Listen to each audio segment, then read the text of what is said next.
Ngayon, balikan na natin itong binabantayan nating low pressure area, ang dating Bagyong Kabayan.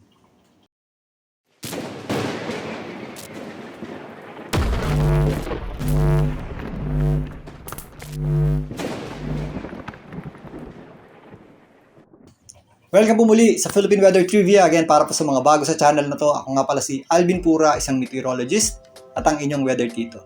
Ngayon, silipin na natin itong binabantayan nating low pressure area. Ito po ay tuluyan pang humina. Wala na pong warnings dito ang JMA o Japan Meteorological Agency at ang JTWC ng US. Sa kasalukuyan, itong binabantayan nating low pressure area ay nandito banda sa katimugang bahagi ng Palawan, malapit dyan sa may area ng Borneo. Patuloy po itong kumikilos, pakanluran, palabas ng ating Philippine Area of Responsibility.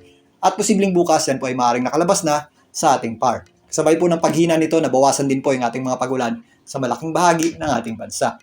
Significantly, nabawasan na po yung ating mga pagulan sa malaking bahagi ng Visayas at Mindanao. Pero medyo maulap po yung panahon natin at overcast, although minsan nagpapakita naman ng ating araw at posible pa rin po yung mga pagulan at thunderstorms. Kaya mag-ingat pa rin po tayo dyan.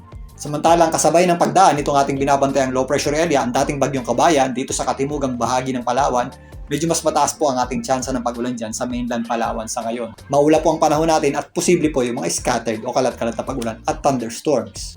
Samantalang ito namang shear line at yung ating amihan ay nagdadala pa rin ng mataas na tsansa ng pagulan dito po sa may area ng Bicol Region, Quezon at ilang bahagi ng Aurora. Although nabawasan yung ating mga pagulan, posible pa rin ang maulap na panahon at kung minsan may mga kasamang mahihinang pagulan dito po sa hilagang bahagi ng Luzon, kasama na po dyan ang area ng Cagayan. Samantalang dito sa Metro Manila, kasama na po dyan ang natitirang bahagi ng Mimaropa at Calabarzon. Bahagyang maulap po yung ating kalangitan at kung minsan nagiging maulap po yan at posible rin po yung mga dagliang mahihinang pagulan. Wala pong kinalaman yan sa ating low pressure area at ramdam din natin ang simoy ng hanging amihan. Kasabay po ng paglabas nitong ating binabantayang low pressure area bukas, mas magiging maaliwalas pa yung panahon natin sa malaking bahagi ng Visayas, Mindanao at Palawan. Bahagya ding aatras yung ating amihan at yung ating shear line.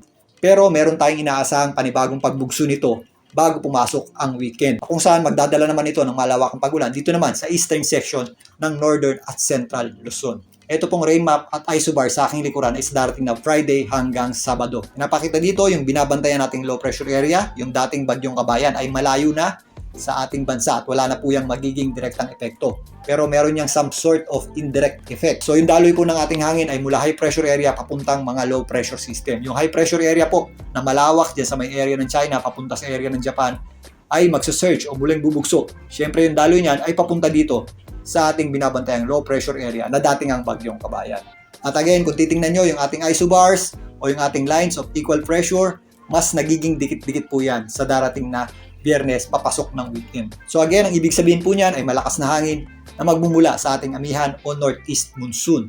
So anong magiging implikasyon nito? Dito sa western section ng ating bansa, kasama po dyan ang Metro Manila, Zambales, Bataan, ito pong mga areas ng La Union at marami pang iba. Generally, fair weather naman po tayo dyan. Makakita tayo ng pagsikat ng araw at mainit na tanghali. Pero mararamdaman po natin ang pabugso-bugsong hangin na nagmumula sa ating amihan at magiging malamig yung ating gabi at madaling araw. Samantalang ito namang eastern section ng Northern Luzon at Central Luzon, meron tayong mga inaasahang malawakang pagulan dyan mula Friday going to Saturday. Dahil naman yan sa pagbugsungan ng ating amihan at ng ating shear line. So ito po ang general areas ng Kalinga, Apayao, Cagayan. Kasama po dyan ang Aurora, Quirino, Isabela, maging dito sa ilang bahagi ng Quezon. So ito pong mga pagulan na ito ay posibleng magdulot ng mga pagbaha, flash floods at landslides. Kaya pagandaan at mag-ingat po tayo dyan. So ito na po ang huling pagtalakay natin para dito sa ating binabantayang low pressure area, ang dating Bagyong Kabayan. Muli, ito po ang inyong weather tito para sa Philippine Weather Trivia.